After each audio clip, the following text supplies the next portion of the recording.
पुण्यामधील या तरुणाबरोबर स्वतःच्या वडील आणि भावाने अतिशय भयंकर कृत्य केले। वडील आणि भावाचे हे कृत्य ऐकल्यानंतर आपलाही थरकाप उडेल। नेमकं काय घडलं हे पाहण्या अगोदर चॅनलवरती नवीन असाल तर सबस्क्राईब आणि फॉलो नक्की करा।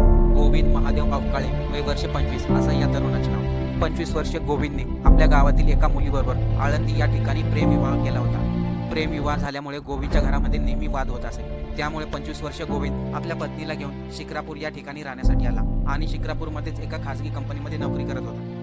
25 वर्षीय गोविंदला त्याच्या वडिलांनी फोन करून गावाकडे बोलवून घेतले। गोविंदची पत्नी त्याला गावाकडे जाण्यास नकार देत होती, तरी देखील गोविंद वडिलांनी फोन केला म्हणून वडिलांना भेटण्यासाठी गेला। गोविंद गावी आल्यानंतर वडील आणि भावाने त्याला शेतामध्ये नेले आणि शेतामध्ये त्याच्या डोक्यावरती आणि मानेवरती कुऱ्हाडीने सपासप वार केले। या घटनेमध्ये 25 वर्षीय गोविंदचा जागीच मृत्यू झाला।